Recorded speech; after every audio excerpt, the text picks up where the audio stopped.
What's going on, guys? Jake, we're back in for another YouTube video, and I have a lot to fill you guys in on. We've been making massive amounts of progress with the car. I haven't been filming too much just because I haven't had too much time to work on the car, but the little things that I've done have kind of set us forward. So I will be able to get a lot more done because of the couple things. So like, for example, we have the fluid dampener front harmonic balancer crank pulley on here.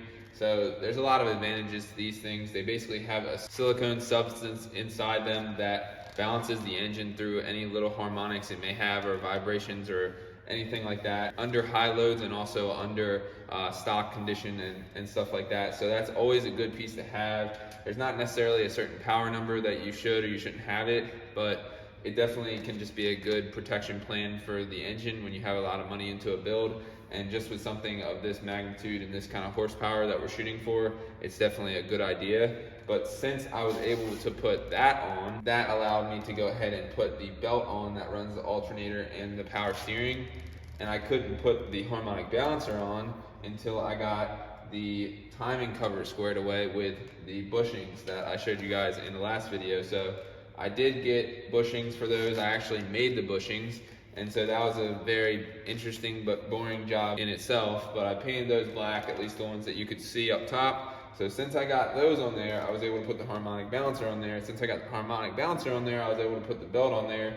And that's just a little example how one little thing that's holding you up can stop the whole entire thing from coming together. Because another thing is, since I couldn't get the timing covers on and the harmonic balancer on, I really couldn't get the radiator and the fans in, because it would be very challenging, if not impossible, to torque down the crank pulley with the radiator and the fans in there. So everything in here, it's all just a process, and it's all putting together things in the correct order to make it all work. So that is all done.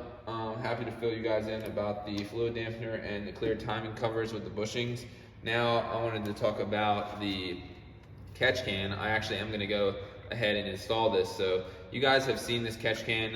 It's a custom catch can. It has a 12 AN in the front and two 8 ANs in the side, and these 8 ANs are going to come from the two valve cover breathers that are more forward on each valve cover, and then the center one is going to come off the main block ventilation port. Some people call it the PCV, but regardless, I put this fitting in the bottom here. So it just had one of them like Christmas tree style ones where you loosen it up and you put a pan underneath of it, so that way you can catch it. Well, that wasn't gonna really work too well because it's not in a place where I can easily put a pan underneath of it, and all of whatever gets into this catch can is going to be basically emptied on top of the transmission with the previous setup. So as you guys can see right here, I went ahead and put a 1/4 inch MPT shutoff valve in here.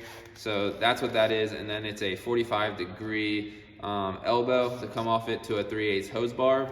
So this is actually held down on the transmission. There's a little hose holder, so it'll hold this hose. That way, whenever I want to empty the catch can, I'll just throw a clean pan underneath the car, and then I'll open this valve. It'll empty. I can let it stay open for however long I want, and then I'll shut it down, and then I'll be able to look and see what was in it without spilling stuff everywhere. So that was a very good option there.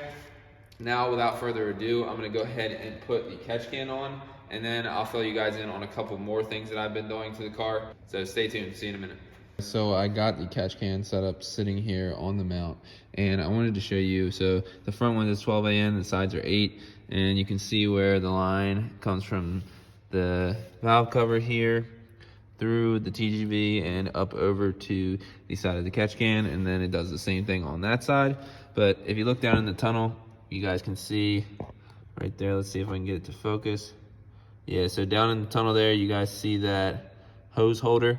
So the hose will drain onto the ground, and then the valve is down under there. So I can basically drain this easily whenever I want to into a clean can and not make a mess of the engine bay.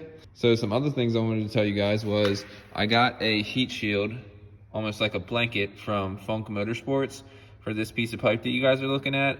And I gave it to my canvas guy to cut a hole in, so that way it would go around the O2 sensor, and it's gonna wrap all the way to where the 4 pipes go to 1. So then that way, that will help reduce the heat soak in the engine bay, as well as the other blankets that are on the up pipe. You guys can see the one on the up pipe. And then we have the turbo blanket, and then we have the downpipe blanket. So we're gonna do everything we can to reduce the heat soak as much as possible, but that's just another little thing that I did to try to reduce some heat soak coming up and around the frame on this side, and also upwards this way, because the charge pipe is right here. I also did get a new strut tower bar, and you guys can see it is the Cusco one. So this is a really clean piece. I did have one previously, which is right down there with the rear X brace. I have not yet got powder coated, and I'll share with you guys why here in a minute. But this is the old one, and unfortunately with that one, it hit the top of the catch can setup right there. And the reason why was because it came straight across instead of kind of hugging the back of the firewall there. So I had to replace it with the Cusco piece, but I'm thinking about, instead of leaving it blue on each corner, I was thinking about taking the bar, leaving it chrome, and then getting the corners, each strut tower bracket red. So then the chrome would kind of work on the front of the engine bay, and then as well as where the radiator is, and also the catch can lid. So I think that's what I'm gonna do. So that should be pretty clean. But the reason why I haven't got that stuff to powder coat yet is because I wanna hit my powder coater with one final job, rather than bringing him little bits and pieces here and there. So we did also get the final Vibrant HD clamp for the charge pipe. That's gonna go right about in front of that alternator right there. So here soon, Zach and I will be making a video on that. And also one other thing I want to add to the exhaust system, which you guys will have to wait and see for that one. And that is also why I didn't send him the X brace yet, because the X brace is gonna go with all the other parts that I'm gonna send to powder coat all at once. So another thing we got done was I got the turbo tightened down, and I also got the O-ring back behind the turbo. So I took the housing off, put the O-ring on there, and then tightened it back down into the place it stays. And I also got a coolant overflow reservoir. So let me show you guys that real quick. So this is the new coolant overflow reservoir. It's a pretty cheap piece as far as the price goes, but it does seem to be well built.